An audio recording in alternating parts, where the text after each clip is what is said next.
Ireland muddo kadib 4 sanadood kadib oo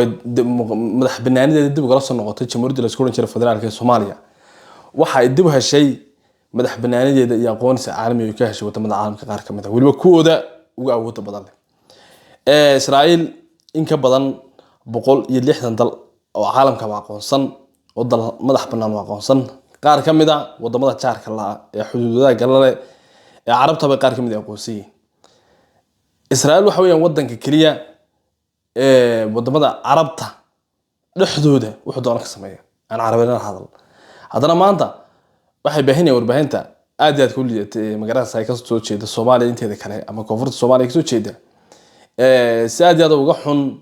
aqoonsiga iyo horumarka dadka Soomaaliyeed ee reer Soomaaliland ay gaareen oo maanta caalamkoodu ka mid ah caalamada adduunka ay maanta baahinayaan qaar kamid ah wadamada Soomaaliya ka soo horjeesan aqoonsiga Soomaaliland waayahay saaxiibayaal hadaba maanta waxaan doonayaa inuu istaago 34 sano kadib 1991 ilaa hadda dawladda Soomaaliland waxay mar kale xaq iyo xuquuq u heshay aqoonsigeedii waxa si toos ah aqoonsatay jamhuuriyadda Israa'iil ayaa si toos ah aqoonsatay aqoonsigan muxuu dhibaatooyin oo keeni karaa muxuu faa'iideyn u leeyahay aynu inta badan raadinayno horta waxa Ilaahay mahadiya wanaadiyaad ugu mahadnaqanaa madaxda Soomaaliland dhamaantood inoo kala qaadin ugu horeeyay madaxweynaha jamhuuriyadda Soomaaliland mudane Cabdiraxmaan Maxamed Cabdilaahi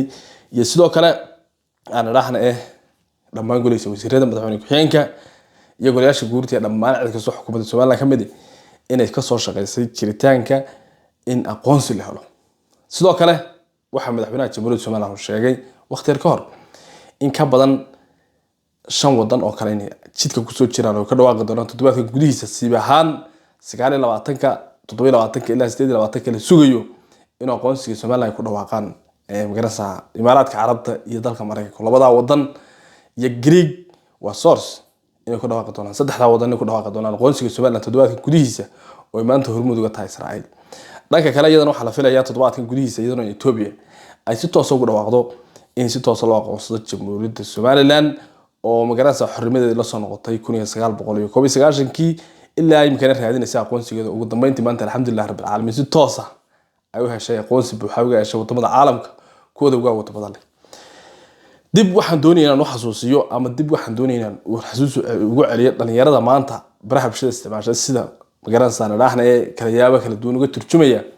aqoonsiga Soomaaliland marka la heshay waxaan leeyahay 1960kii markii ugu horeeyay Soomaaliland ay xornimo ka qaadatay dawladda Ingiriiska ee Soomaaliya inteedii kala ku biirin dawladdu u horeysay ee hambalyeysay ee aqoonsatay si toos ah aqoonsata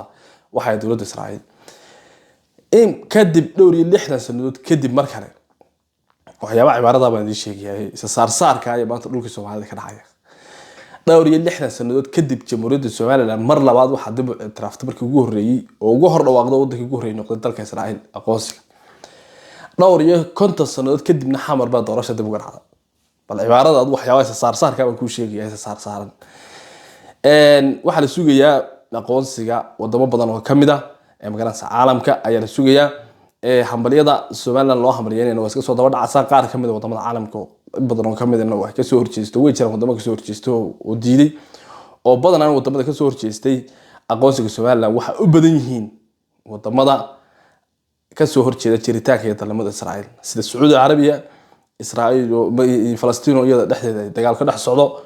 ee magarasa Sacuudi Carabiya iyo si toos ah aqoonsaneen magarasa la dhahan dalka Imaaraadka Carabta ayaa ka soo horjeestay laakiin intii wax garanaysay iyo intii wax gudaysay waxay maanta ay ku faraxsan in Soomaaliland mar kale ay xornimadeeda duubasho dadweynaha reer Soomaaliland ayaa siyaabo kala duwan uga falceliyay dabaaldega magaalada Hargeysa ka socda ee aqoonsiga Soomaaliland ayaa ilaa caawa aan la saxnay madaxweynaha jamhuuriyadda Soomaaliland iyo muddo ku dhow 2 cisho fasaxay dhamaan shaqaalaha dawladda iyo dhamaan cid kasta oo dawladda u shaqeyso si ugu qayb qaataan ama uga qayb qaataan dabaaldega iyo damaashaadka maalinta weyn ee mar labaad caalamku aqoonsaday jamhuuriyadda Soomaaliland saaxiibayaal hadaba si kasta haato waxaan doonayaa saaxiibayaal ugu horeyntii baridinkuna dareenkiina aragteen inaad nala wadaagtaan iyo maxay qararada ka bedeli kartaa ama maxaa iska bedeli kara aan raahne dhanka magarasa aan raahne siyaasadda dhanka teknolojiyadda iyo dhanka wax qabadka ama soo kororka ee Soomaaliland maxaa iska bedeli kara waxaanu saaxiibayaal wada ogsoonahay Israa'iil caalamka intii soo badan gacanta ku hayso Israa'iil waxay gacanta ku haysaa teknolojiyadii waxay gacanta ku haysaa magarasaan raahne hubka adduunka ugu casrisanaa waxay maanta gacanta ku haysaa wadamada adduunka ugu waaweynaa badanaana maanta san wadaagsoonay wafdi ka socda dalka Mareykanka ayaan intaan aqoonsiga Soomaaliland lagu dhawaaqay si toos ah uga soo tagay magaalada Hargeysa gaar ahaan garoonka ciyaar international airport waxaana la kulmeen oo soo dhaweeyay madaxweynaha jamhuuriyadda Soomaaliland haddaba saan hore ku sheegay waxa daawaha soo saaran dhow la wada sugaya aqoonsiga ku aadan in migrants ay ku dhawaaqaan wadamada Mareykanka Imaaraadka Carabta iyo Greece si toos ah uga dhawaaqaan iyaguna madax banaanida Soomaaliland ayaa noqonaysa dalkii 39aad ee adduunka ku soo biira ama dalkii 42aad ee ku soo biira qaaradda Afrika dadweynaha jamhuuriyadda Soomaaliland iyo dadweynaha Soomaaliyeed dhammaantood jecel wanaaga iyo samaha Soomaaliland waxa la hambalyo waalidiin hambalyeynaya waa ku faraxsanahay farxad badan maanta lama soo koobi karo qof kasto maanta muwaadin oo Soomaaliland ama qof kasto muwaadin oo dhiigga dhaca ku jiro oo Soomaalinimada iyo wanaaga yaqaana intuu maanta waxa ay jeclaysanayaan dhawaqa quruxda badan ee ka soo yeeray dalka aan raahne Israa'iil badana dhalinyaradeen waxaan ku arkay baraha bulshada ku jirta qaar leh horta Israa'iil aqoonsan in ka badan 160 wadan baa aqoonsan caalamka waxaan aqoonsanay wadamada islaamka dhowr mid oo kamid ah ayaan aqoonsanayn waxaana weeyar hormuudka adduunka ugu horeeya ee migrants ay caalamka hogaaminaya dhanka tiknoolajiyada iyo dhanka siyaasadda iyo dhanka hubka Israa'iil ayay ka mid tahay haddaba arintan ayaan qoraysaa arrin si aad loogu farxo dadweynaha reer Soomaaliland si toos u soo dhaweeyeen waxaan leeyahay ilaahay inagu samay dhowr iyo 30 sanadood kadib inaan mar labaad dalkeena xoro oo la aqoonsiyahay helo inaad aad ugu faraxsanahay dhanka kale waxa guri baas iyo gobol baas u dhacay madaxweynaha Soomaaliya Xasan iyo dhamaan dadkii ka soo jeeday Xasan Garguurta ee taageeradiisa ahaa ama aaminsanaa inuu systemka isagu ka taliyo aaminsanaa ayaa gobol baas u dhacay war saaxiib arsiga sabaato aad iyo aad baan soo dhaweynaa saaxiib soo dhawaad boqolkana si sheergay ma dheerisi gaarsiin aad iyo aad saaxiib loo fahansantii mahad arinteeda ugu baraarmay ku mahadcelinaya thank you so much badalay Soomaaliland ama qof kasto muwaadin oo dhiigga dhaca ku jiro oo Soomaalinimada iyo wanaaga yaqaana intuu maanta waxa ay jeclaysanayaan dhawaqa quruxda badan ee ka soo yeeray dalka aan raahne Israa'iil badana dhalinyaradeen waxaan ku arkay baraha bulshada ku jirta qaar leh horta Israa'iil aqoonsan in ka badan 160 wadan baa aqoonsan caalamka waxaan aqoonsanay wadamada islaamka dhowr mid oo kamid ah ayaan aqoonsanayn waxaana weeyar hormuudka adduunka ugu horeeya ee migrants ay caalamka hogaaminaya dhanka tiknoolajiyada iyo dhanka siyaasadda iyo dhanka hubka Israa'iil ayay ka mid tahay haddaba arintan ayaan qoraysaa arrin si aad loogu farxo dadweynaha reer Soomaaliland si toos u soo dhaweeyeen waxaan leeyahay